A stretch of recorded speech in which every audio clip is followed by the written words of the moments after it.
네, 김영환입니다. 제가 집회를 가서 메시지를 나눌 때 여러 가지 주제가 있어요. 뭐 중독도 있고, 뭐 부흥의 메시지도 있고, 뭐 관계에 대한 이야기도 있고, 그런데요.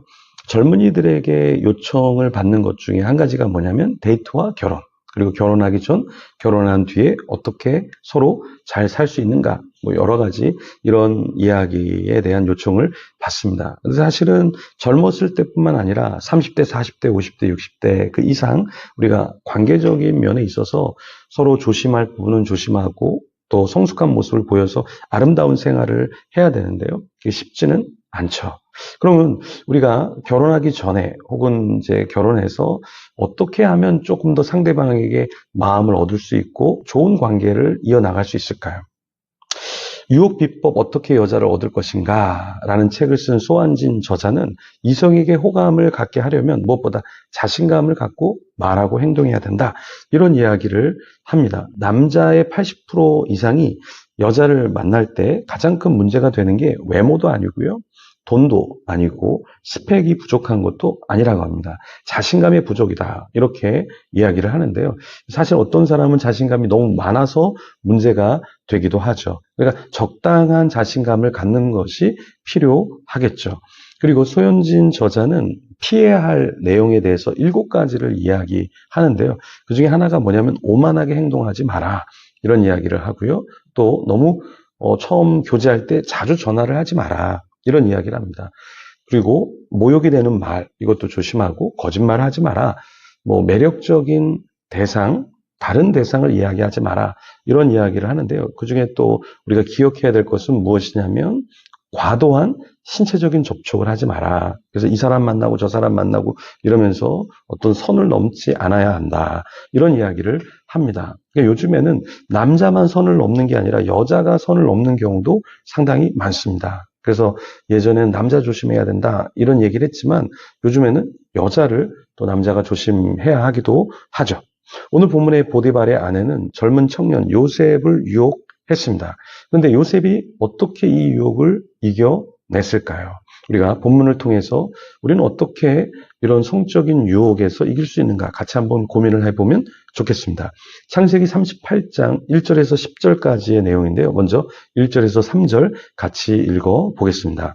요셉이 이끌려 애굽에 내려가매 바로의 신이 대장 애굽 사람 보디발이 그를 그리로 데려간 이스마엘 사람의 손에서 요셉을 사니라. 여호와께서 요셉과 함께 하심으로 그가 형통한 자가 되어 그의 주인 애굽 사람의 집에 있으니 그의 주인이 여호와께서 그와 함께 하심을 보며 또 여호와께서 그의 범사에 형통하게 하심을 보았더라. 요셉이 애굽에 내려가서 어디에 살게 되었죠? 보디발의 집에 있게 되었습니다. 요셉은 어떻게 형통한 자가 되었습니까? 애굽 사람의 집에 있었는데 하나님이 요셉과 함께 하셨기 때문에 형통하게 되었죠. 그러니까 요셉이 언변이 좋거나 스펙이 좋거나 어떤 경험이 좋아서 형통한 것이 아니라 하나님의 도우심이 있었다라는 것이죠. 제가 수요일 날 이번 주에 설교할 때 선택하는 게 중요한 게 아니라 선택되어지는 게 중요하다. 이런 이야기를 나눴습니다. 그러니까 우리가 선택하는 것 같지만 목회를 하고 성도들이 선택을 해야 교회를 오잖아요. 내가 어떤 샵을 오픈하는데 사람들이 선택해 주어야 샵이 운영이 되는 거잖아요. 그렇죠? 신앙은 철저히 하나님이 우리를 선택해 주시고 은혜를 베풀어 주셔야 한다. 그래서 우리가 하나님께 감사한 것은 무엇이냐? 하나님이 나를 선택해 주시고 나에게 사역을 맡겨 주시고 나에게 사람들을 붙여 주시기 때문에 무엇인가 할 수 있는 것이잖아요.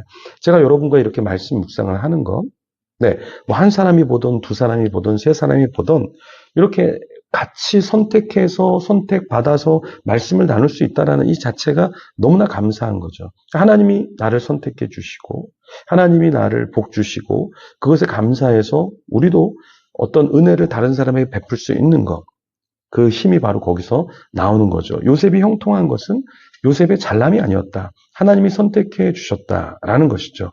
그런데 요셉은 주인에게도 은혜를 입어서 주인이 다 모든 것을 맡아서 해라. 총무 역할로 다 관리하도록 했습니다. 그런데 문제가 발생했죠. 그 아내가 갑자기 요셉을 유혹하기 시작했다는 거예요. 요셉은 젊은 사람이었고 그 아내는 그렇게 나이가 많지 않았다고 볼 수도 있어요. 왜냐하면 그 부잣집의 여인이라는 것은 꼭 부인이 나이가 많은 그런 사람이 아니라 젊은 여인이 또 부인으로 들어올 수도 있는 것이고, 네, 어떠한 나이대인지는 알지 못하지만 어쨌든 요셉에게 유혹을 하고 요셉은 그것을 뿌리쳐 냈다라는 것. 그래서 우리도 중요한 것은 무엇이냐면 어떤 사람에게든지 유혹이라는 건 올 수 있다. 시험이라는 것은 올 수 있다. 그런데 여기서 중요한 것은 무엇이냐면 유혹이 전혀 없거나 시험이 전혀 없거나 그러한 상황이 우리에게 펼쳐지지 않는다라는 거예요. 나도 누군가를 유혹할 수 있지만 나도 누군가에게 유혹을 받을 수 있다. 그래서 우리는 주님 안에서 서로를 지키고 나 자신을 지켜야 한다라는 것이죠. 분명히 보디발의 아내는 선을 지켜야 되는데 선을 넘어섰습니다. 전혀 자기가 뭘 잘못했는지 알지 못했죠. 데이비드 차 사건이 있을 때 그 내연녀가 있었습니다. 그래서 제가 영상을 만들어서 데이비드 차의 문제, 내연녀의 문제에 대해서 이야기를 했는데 형사 고발을 제가 받았습니다. 근데 누가 고발을 했는가 봤더니 내연녀가 고발을 했어요. 자기는 전혀 문제가 없는데 이 사람이 허위사실을 이야기한다.